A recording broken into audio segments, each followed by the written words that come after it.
राज्याचे महसूल मंत्री आणि नागपूरचे पालकमंत्री चंद्रशेखर बावनकुळे यांचा जनता दरबार सुरू आहे आणि त्याकरता मोठ्या संख्येने नागपूर जिल्ह्यातून किंबहुना आजूबाजूच्या परिसरातून सुद्धा लोक आलेले आहे आणि त्यांच्या शंकांचं निरसन करण्याचं काम चंद्रशेखर बावनकुळे करताय।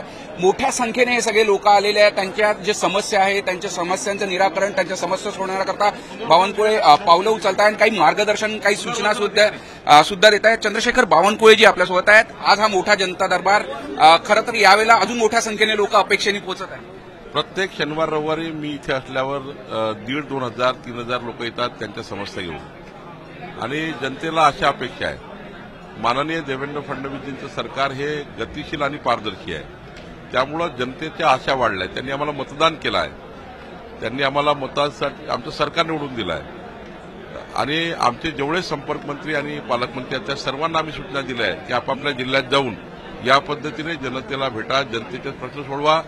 जोपर्यंत प्रश्न सुटत नाही तोपर्यंत जनतेच्या प्रश्नाला लावून धरा। नुसतं प्रश्न घेतला आणि सोडून दिला असं नाही, प्रश्न सुटला पाहिजे याकरता आम्ही काम करतोय आणि मला विश्वास आहे की आम्ही महाराष्ट्राच्या जनतेची अपेक्षा पूर्ण करू।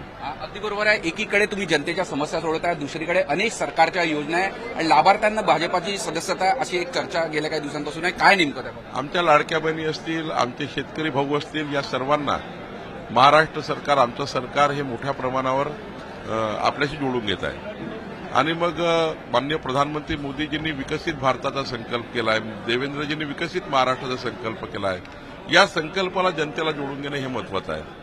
मोदी सरकारच्या, देवेंद्र फडणवीस सरकारच्या योजना समाजापर्यंत पोहोचणं महत्वाचं आहे आणि म्हणून भारतीय जनता पार्टीने ठरवलं आहे की 3 लाख सक्रिय कार्यकर्ते महाराष्ट्रामध्ये सरकार आणि संघटनेत काम करावे। त्यामुळे आम्ही नोंदणी करतोय। प्रत्येक बूथवर 3 सक्रिय कार्यकर्ते आम्ही या योजनेत आणतोय, पॉलिटिकली सक्रिय करतोय, योजनामध्ये सक्रिय करतोय आणि मला विश्वास आहे की आज मोठ्या प्रमाणावर कार्यकर्ते आणि सक्रिय लोक आमच्या पक्षाशी जुळत आहेत। एकीकडे सक्रिय कार्यकर्ते करताय पण दुसरीकडे स्थानिक स्वराज्य संस्थांच्या निवडणुकांबाबत बरीच चर्चा सुरू आहे। कधी होणार? एप्रिल मे मध्ये होणार अशी चर्चा आली होती का? सुप्रीम कोर्टाचा निकाल येईलच।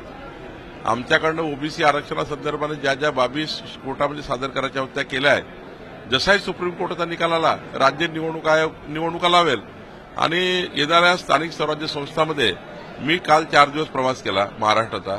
महायुतीमध्येच आम्ही त्या ठिकाणी पुढे जातो आहे।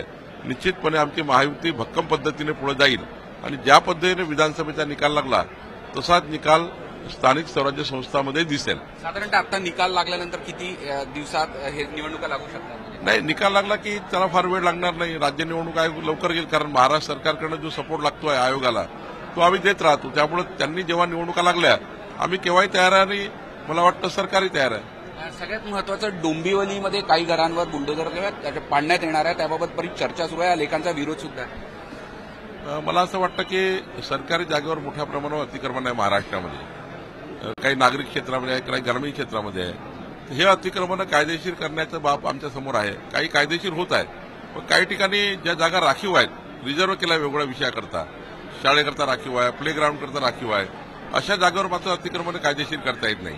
त्यामुळे असे अतिक्रमण काढण्याची सरकारकडे भूमिका आहे। धनंजय मुंडेंच्या राजीनाम्याबाबत अजित पवार बोलले की नैतिकतेवर त्यांनी निर्णय घेतला पाहिजे, काय प्रतिक्रिया भाजपाकडून? नाही, त्यांच्या पक्षाचा निर्णय त्यांनी घ्यायचा, त्यावर मी बोलणं योग्य नाही। सगळ्यात महत्वाचं, अनेक इन्कमिंग सुरू आहे भाजपाकडे असो किंवा शिवसेनेकडे, कोकणातनं सुद्धा इन्कमिंग सुरू आहे। जे काही गेल्या काही दिवसांपासून चर्चा सुरू आहे, त्यानंतर भास्कर जाधवांबाबत काय निर्णय होईल? भाजपात आले तर स्वागत होईल?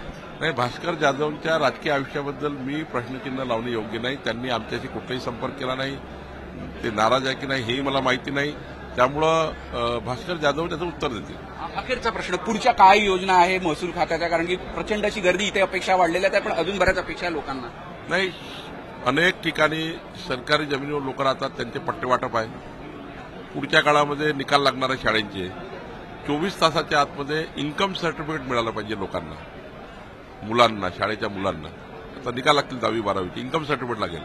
आम्ही डॅशबोर्ड करणार आहे माझ्या मंत्रालयात, मी स्वतः चेक करणार आहे की कुठल्या कुठल्या जिल्हाधिकाऱ्यांनी किती किती इन्कम सर्टिफिकेट इश्यूड केलं आहे। त्यामुळे ज्या काही महसूल विभागाच्या योजना आहेत त्या योजना घर बसल्या लोकांना गेल्या पाहिजे आणि पुढच्या काळामध्ये मोठ्या प्रमाणावर गावागावामध्ये महसुली कॅम्प लावून या सर्व योजना घरपोच त्या ठिकाणी लोकांना मिळाल्या पाहिजे, ऑनलाईन मिळाल्या पाहिजे, याकरता आम्ही काम करतोय। मला वाटतं महसूल खातं हे चांगल्यापैकी आम्ही पुढे नेऊ। चंद्रशेखर बावनकुळे होते. मोठ्या प्रमाणात इथे जनता इथे पोहोचलेली आहे आणि शंकेचं निरसन शंकेचं कसं करता येईल हे याकरता ते प्रयत्न करतात. झी मीडियासाठी व्हिडिओ जर्नलिस्ट रत्नशील सातपुतेसह अमर काणे, नागपूर.